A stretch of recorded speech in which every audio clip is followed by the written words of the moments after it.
Throws me off guard when a pastor doesn't want to waste time on stuff, just gets right to us. Okay. Yep. All right. Let's open our Bibles this morning to the 119th Psalm.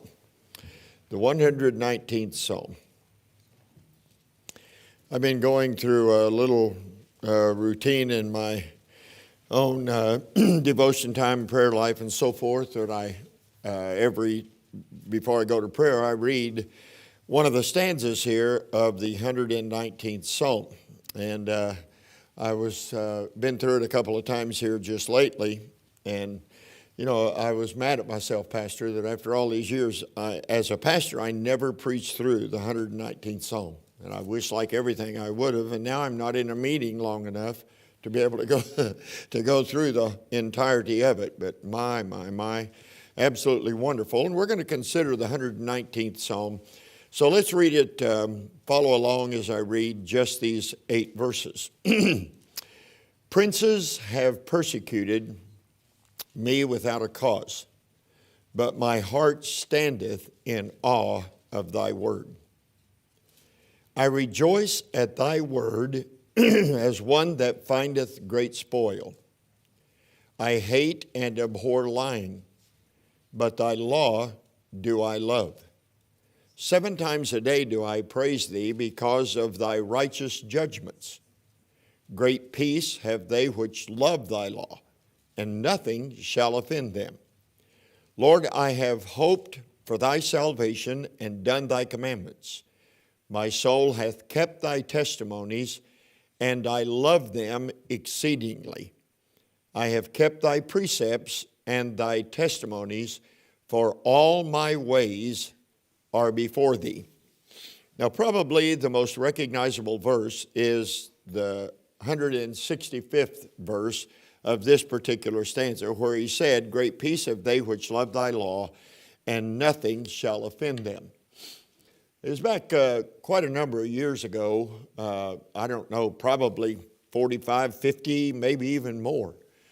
It was a time in our country where there was a good deal of unrest. I think it was during the 60s, and a good deal of unrest there was, which, by the way, the 60s it was a very tumultuous decade. People look at where we are right now, and they think, this is unprecedented. They think everything's unprecedented. I just want to tell you, there was a lot of social upheaval and social unrest in the 1960s, and there are people in here that are of the generation that can testify and verify to that if you're not familiar with it.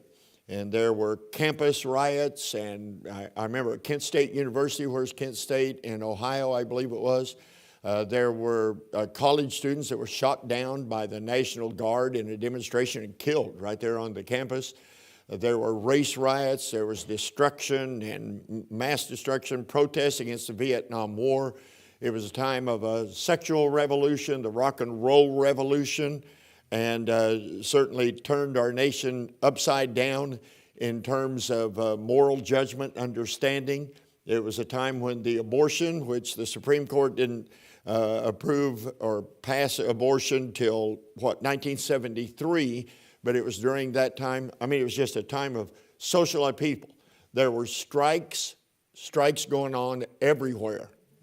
And I remember during that time that somebody wrote a song, trying to take a lighthearted attitude towards all the heaviness that was over the country at that time.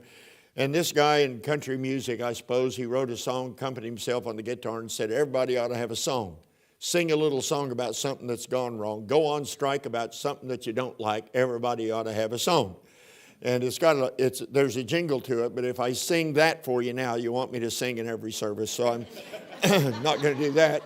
But anyway, everybody ought to have a song. Sing a little song about something that's gone wrong. Go on strike about something that you don't like. Everybody ought to have a song. And now here we are again, where everybody is upset about something. Have you noticed that? And we are living in a time when the sensitivities of our citizens, it's just incredible. It takes so little for someone to be offended about something now. And every day that you pick up the paper, there's somebody else offended about something. If it doesn't have to do with race, then it has to do with sexism. If it doesn't have to do with that, it has to do with somebody's left out here. It has to do with sports. Crybabies, poor guys only making how many millions a year. And all this kind of stuff in politics and everywhere. It's just disgusting. Don't you think there ought to be some place on this earth that's free of that? There ought to be some place on this earth. Now, hopefully it would be in your homes. But if you're married, hopefully it would be in our homes. But for sure, there ought to be a different spirit and a different attitude among God's people when we assemble as a New Testament church. I mean, it ought to be totally and entirely different among the people of God. And you saw the verse that said, and many of you have known it already before, and nothing shall offend them. And to some people, that's just unthinkable, that you could live at a level that you could be offended by nothing. But I'm going to submit to you that it's not only achievable, it's the way a true follower of Jesus Christ ought to live. Amen. We ought to be at the place where we are offended by nothing. Now, it's been my wonderful pleasure to be in the full-time ministry now. Let's see, it'll be 54 years this summer. And 36 of those years I pastored a church. I was assistant pastor, and then I've been retired from the pastorate since 2010. So you put it all together, and I've been trying to be a preacher for a long time and working with a lot of people. I've worked with, Bible college and the hundreds of pastors that are involved in Bible college work and missions work and such as that. And I'm just amazed at some of the things that people get offended by.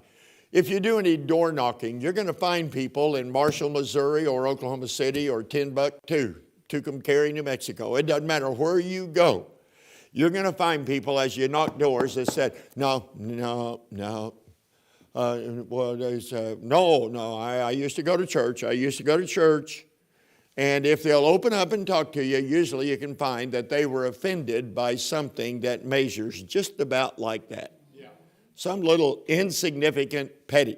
I've also found the experience, this isn't the case everywhere, I want to praise God for that, but I've also found that many churches get stuck in the mud because they wallow in pettiness. Things that don't even matter. This one's upset about this, somebody's upset about that, somebody's upset about another thing, and somebody had their psyche affected because the preacher suggested that or said that. Or if it's not the preacher, it's his wife. I mean, I've got a wife here of the last 50, soon be 55 years, been in the ministry with me.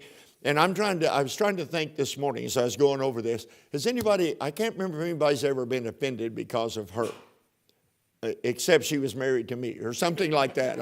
I don't know. But people get, and when I said many churches are stuck in the mud, there are many churches that are stuck in the mud. And many times it has to do with the pettiness that is getting all attention, because the pastor has a difficult time leading because, I remember going to Southwest Baptist Church in 1990, and I didn't know that church. They didn't know me. I knew of them, but we didn't know each other. And after about 2 or 3 months, we got to really learning the people. It was a church in attendance of about 700 at that time. And so I remember as we got to know one another, I told my wife one night, I said, did you know their son is married to their daughter and all the connections of family there? I'd never been in a church like that had so many family connections, intermarriage and all that kind of thing. And I thought, if I mess up and offend that person, it could cause a domino effect. We could lose just about everything, And I remember thinking that way. Now, I've never pastored that way, really worrying about it. I'm just saying what could happen.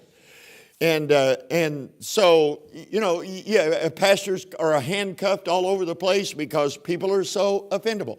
And preachers now stand in the pulpit, and the next time I hear this, I think I'm going to throw a fit. I may just go up to the platform and throw a fit. I don't know. But the next time I hear a pastor preaching what ought to be preached and saying what the Bible says, And it might actually confront where people are in their attitude, living, or thinking, or such as that. And the pastor will say a word or two and then say, are we okay? Are we okay? Oh, no, I can't stand that. I mean, can you imagine Ezekiel going to the people and saying, you're in big trouble with God. Are we okay? Yeah. Oh, man, and just all this stuff that goes on. Well, so we understand there's a systemic problem that exists among churches. We'll use this word that's kind of getting overused these days. And there's a problem throughout. And I'm just going to submit to you on the authority of the Word of God that when someone is offended about something, it says a great deal.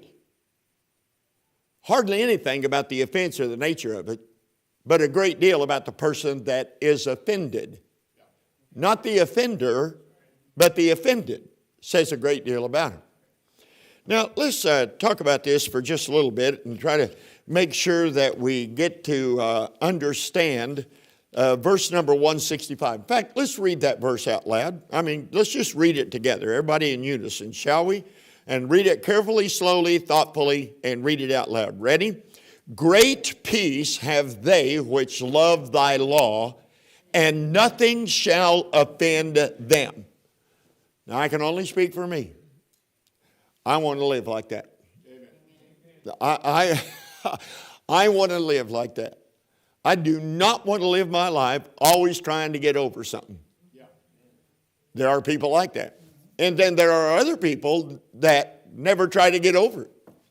They feel justified and wallow in self-pity and feel like they are the victim of everything, And here is a condition that can be attained.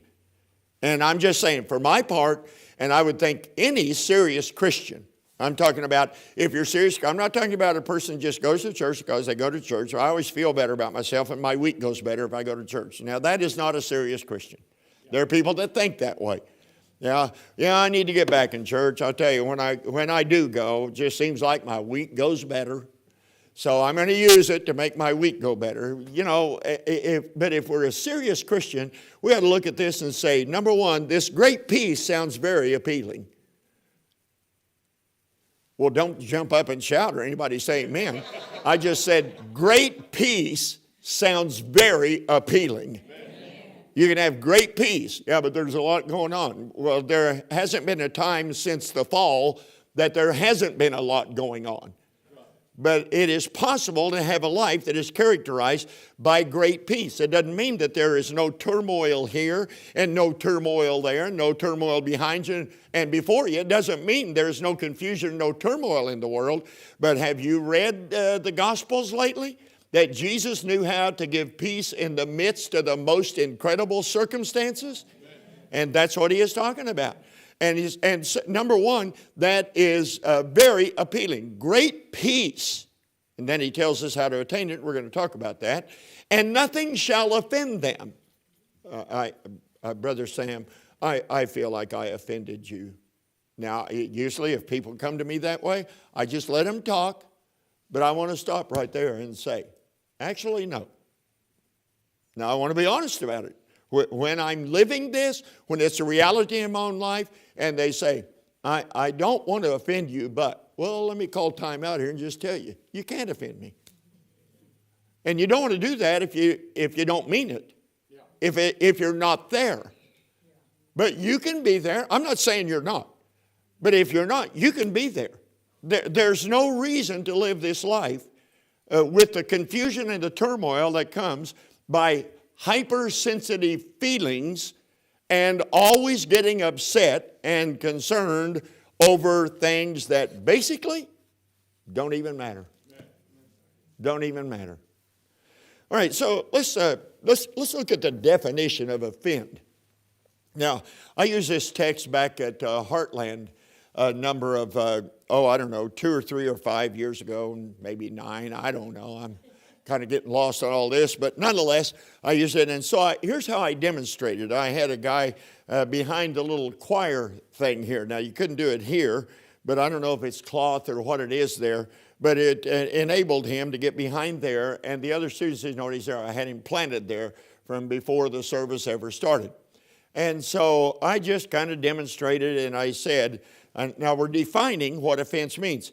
And I just said, and I'm just kind of walking along in my life, and I'm trying to mind my own business and serve the Lord, and he stuck that stick out. And I was walking a little faster than I did here. It's a longer platform. And so I was walking across there at a fairly good pace. He stuck the stick out. I mean, right out from, a big stick. Stuck it right out there. And so I feigned trip over. Now, I wanted to make it look real, and I did. I hurt myself and everything. But I went down, and the student body just goes, oh, and then you can hear him gasping and everything, because poor old man up there, So anyway, I went down like that. And then I had him stand up, and everybody clapped or booed. I can't remember what they did, but we got quite a response from him. And he stood up, and I said, now that was planned, that was on purpose, but that's what an offense is. So that if you went to study the word, either in the Old Testament in the Hebrew, or where we're going to refer to in the New Testament just a little bit, it's the exact same definition. So we're talking about the same thing when we use the Old Testament passage that would have been in Hebrew, and the New Testament passage that would have been Greek. They mean exactly the same thing.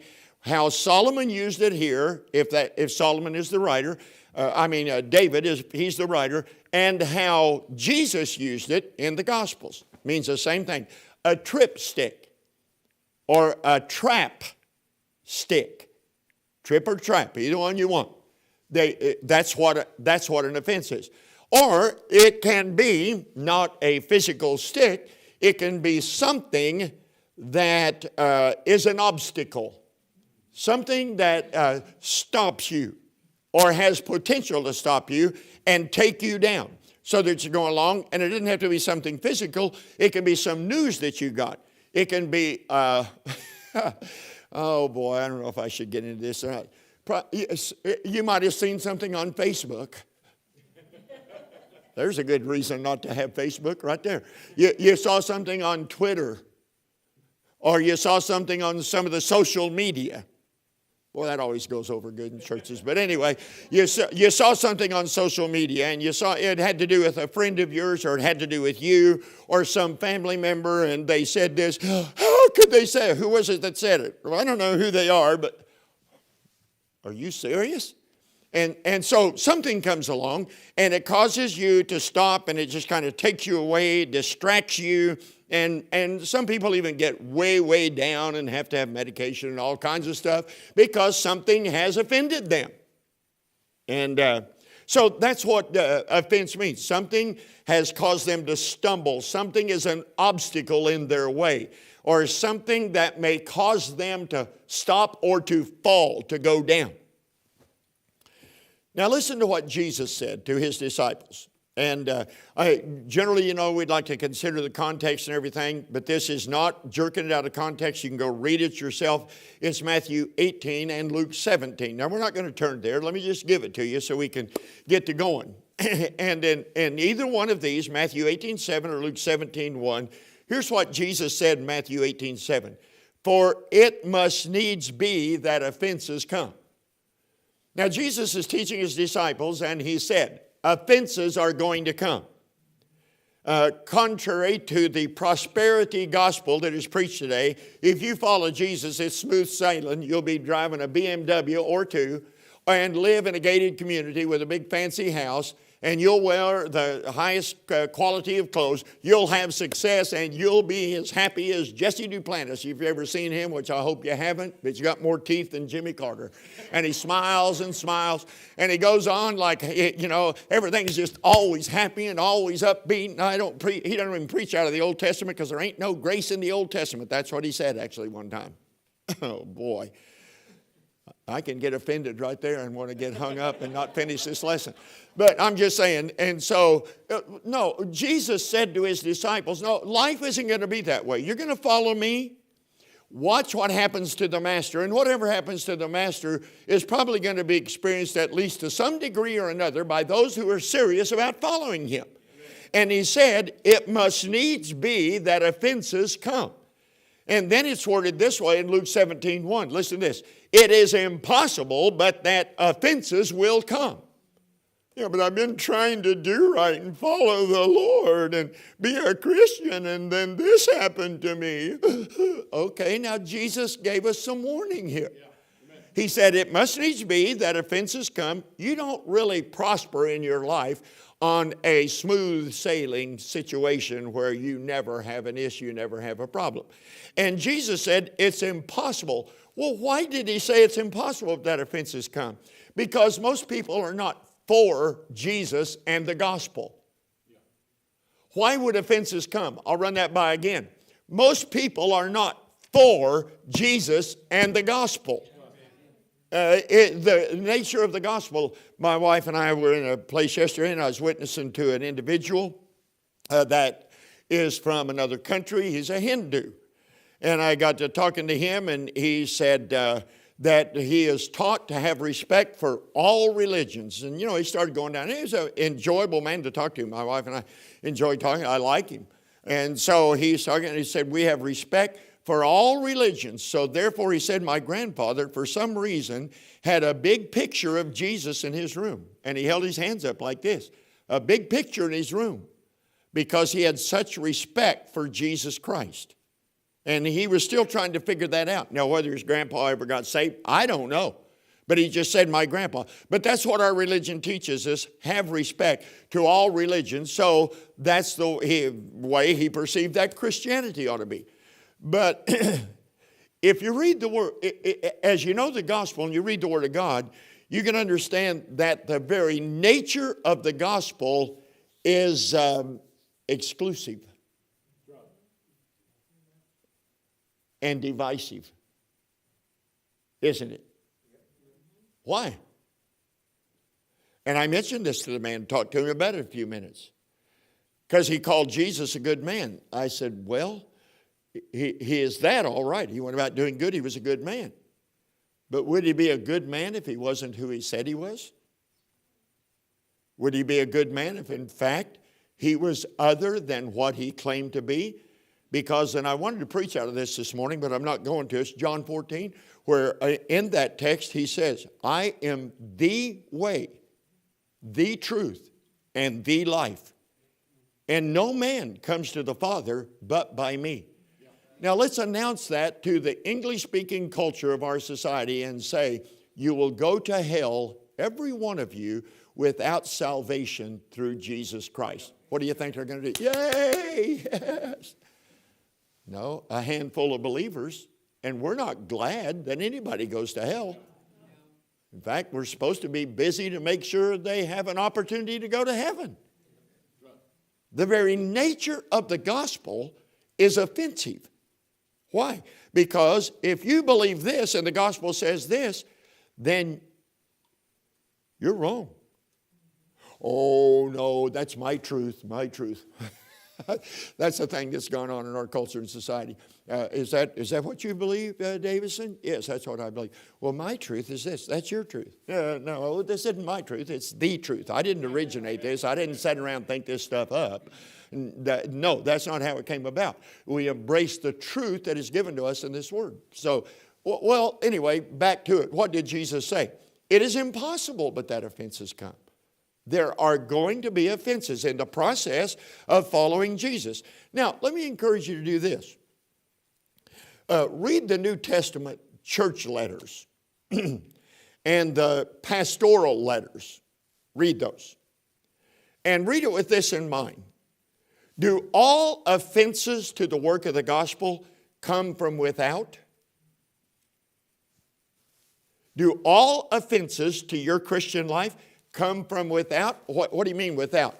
Well, from the world of unbelief, from the world of Christ rejectors, from the world that says no to the gospel. In fact, for those that are declare themselves to be enemies of the gospel, they think you and I are crazy for being here today, reading this book and talking about it, and then come back tonight and let me look around. Yep, all of you be back every night through Friday night. Isn't that great? I just did a little look over the audience. It looks good. And they think we're nuts about this. I mean, you're going to go to church when? Monday night? You went Sunday morning, you know. And so I'm just saying, and so read the church letters and you'll see, though, that not all the opportunities for offense comes from without. Sometimes it comes from within. Very much so. And Paul wrote to the Philippians, and he said, these two sisters here, they need to get it worked out and move on. We can't have this. It's causing strife and division in the church. And he wrote to the Corinthian church, who had all kinds of issues and problems. Read the book of 1 Corinthians and 2nd, but especially they're identified in the book of 1 Corinthians. And the issues that they were having wasn't coming from outside persecution. They couldn't even get along within themselves. They were divided among themselves. And Paul's trying to right and heal the situation. Is everybody with me here? So I'm just saying, as of yet, we haven't really come under real attack. I think we can sure see the clouds that have been on the horizon for a while are getting a lot closer as we look at what's taken place in the past months and the overreach. I do like this term that's caught on, the overreach of government into church life and such as that. I think we can see those clouds that have been on the horizon for a long time are very, very close compared to where they used to be. Things that I thought my son and my grandchildren would see, I'm beginning to see right before my very eyes. And I really missed that one, but I'm not a prophet. I'm just reading the Bible and trying to figure out. And things are moving fast, fast. But all the issues don't come from without there. Many times, the things that stops most people is something that happened within. Within. Some message. You've probably never had this happen. I'm sure you've never had this happen. Where you preached on something in the course of preaching the Bible. And somebody was there that it's like that sermon was made for them. So therefore, you got up and preached to them. I remember going to visit one guy, Larry. Man, I invested a lot of time in Larry and his wife and everything. And I noticed he wasn't showing up, and so I went to his house and I sat down, and he was very angry. He was upset. He was offended. You know what he's offended about? I can't remember what his issue was, but I know this, that on Sunday morning, 3 Sundays in a row, I preached right to him. I said, Larry, I don't even know what your issue is. I don't even know what your problem is. Oh, yes, you do. No, I'm not making this up. 3 Sundays in a row. And it ended like this, Larry, there's over 1,000 people in that room. Do you think maybe you might be overestimating your importance just a little bit? That I would neglect everybody else to preach to you? If I had something I needed to say to you personally, I'd do what I'm doing right now and come to your home and say it. You know. And so things like that can happen. And then a pastor might misspeak. A pastor might misspeak. I've had to apologize before. And somebody, or a Sunday school teacher. Or there's somebody that their kids are causing problems in the youth department. Or a Sunday school class. Well, I don't mean anybody here. I'm talking about some of those churches out there. And a kid might be causing some kind of a problem in the class. And the teacher deals with it. And I brought my kid. My child is already picked on at church, at school. And now I bring him to church. And I'm having the same issues here. Boy, this is probably pretty revealing right there. Because probably not everybody in the world, from the neighborhood to the public school to the church to family members, is out to get your kid. Your kid's probably not that important. But it seems that way. Oh, boy. Yeah. I remember saying one, well, Brother Seth, that's our youth pastor, Brother Seth said this. I said, well, yeah, I talked to Brother Seth and I've talked to your child. And it seems like Brother Seth, yeah, well, that means my child lies. Listen to this. My child never lies. And once I got up off the floor from laughing, then we go on and deal with it. But come on. You see what I'm saying? So a lot of the offenses come within. Most of them petty. Most of them directly related to extreme selfishness and self-centeredness. I could, I guess, find some synonyms and not say that. Selfishness and self-centeredness, but that's where a lot of it comes from.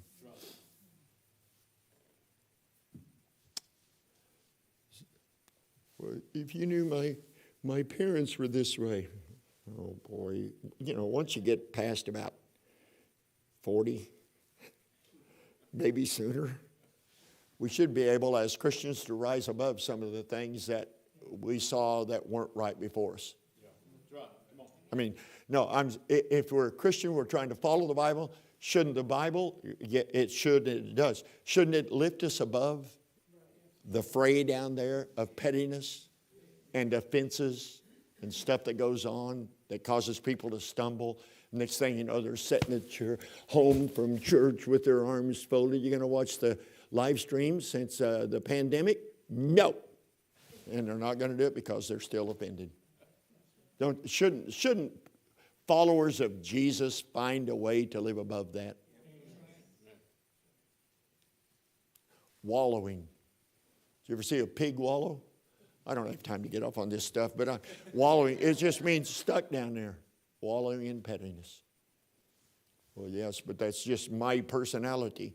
Well, I mean, if any man be in Christ, he's a new creature. Isn't that part of being a Christian, that we're able to have a different relationship to our selfishness and to our sin and to our ways that are inward, you know, focusing upon the inward man? Aren't we supposed to be able to see like Jesus sees and live like Jesus taught us to live? Well, I can tell you this. It's not going to happen unless you love this book. Look at it, verse 1. Look at this. My heart, okay, princes have persecuted me without a cause. Let's say David is the psalmist here. Do we know anything about David's life to see if he was ever, abused? If anybody ever came after him unjustifiably? Well, yes, they did. But David said, or the psalmist said, but my heart standeth in awe of thy word. You know what those princes said about you? Yeah, but you know what God's word said about me? And my heart standeth in awe of thy word. Look in verse 62. I rejoice at thy word as one that findeth great spoil. Ask many believers, do you read your Bible? Yeah, I read it. Do we see maybe something missing here? Because the attitude we ought to have about the Word of God is not, yeah, I read it, but I don't understand everything. Well, if you'll just work at what you do understand, it'll keep you busy most of your life.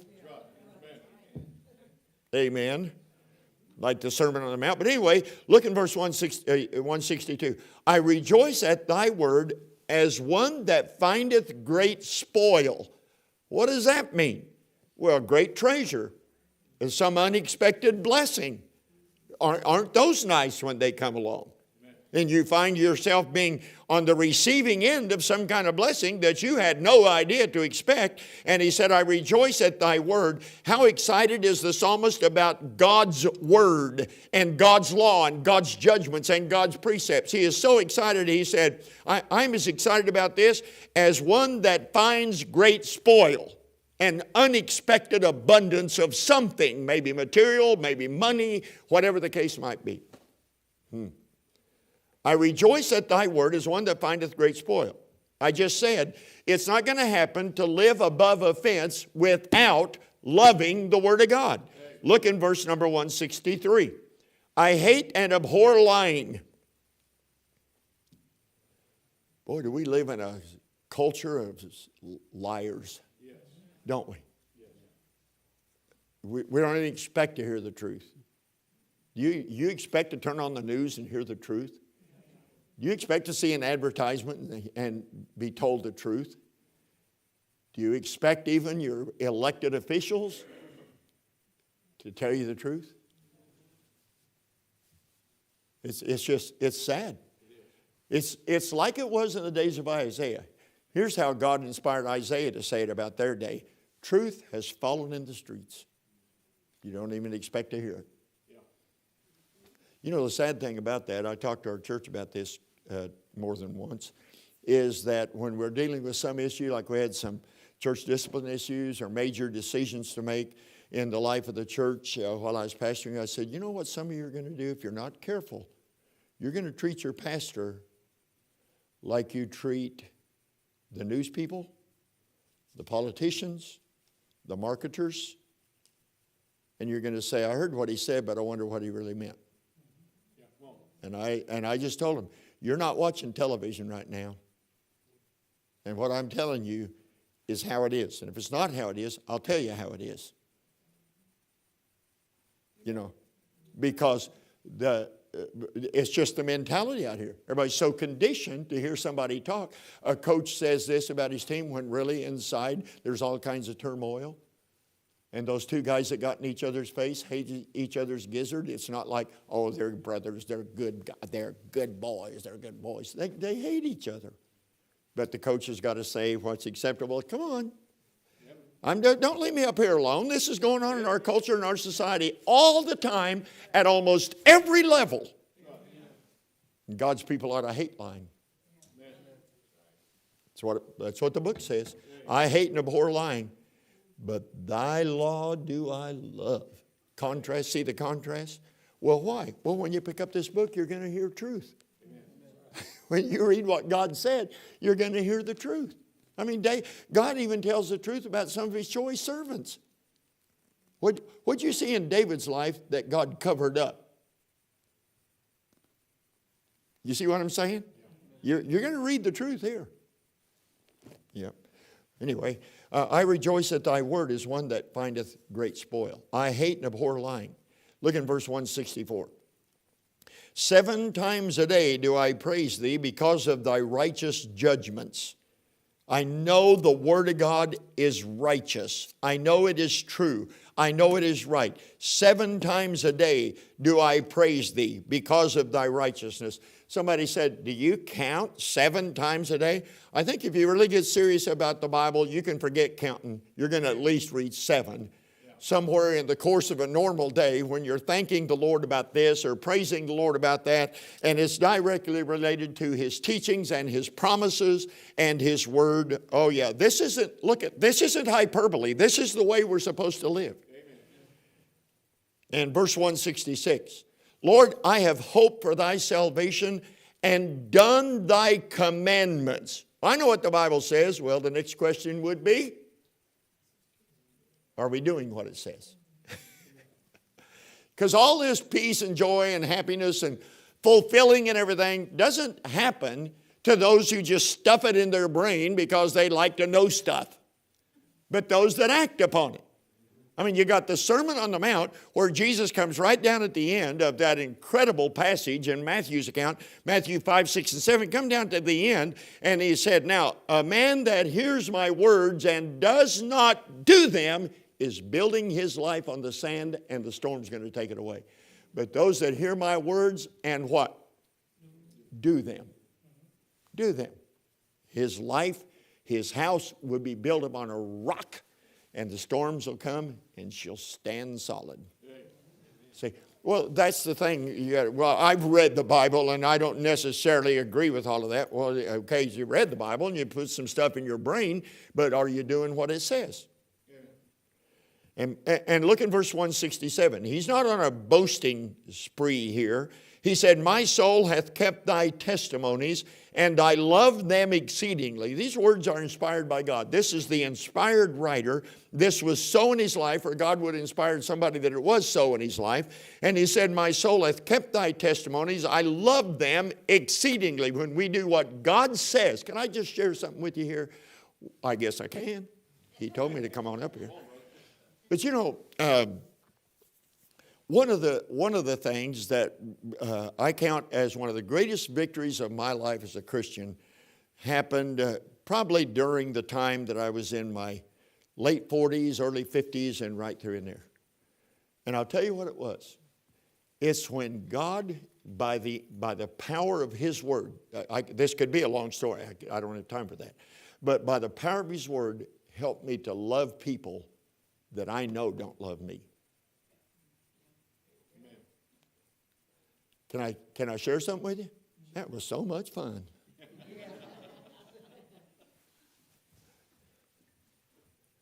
My soul hath kept, and I love them exceedingly.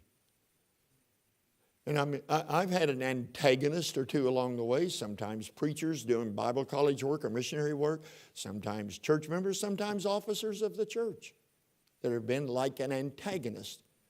And when God helped me turn that corner to actually love them that were trying to give me a hard time, I can't tell you the peace that I experienced in my own soul. I'm not saying I ever tried to retaliate all the time. Probably sometimes I did in subtle ways. Probably did.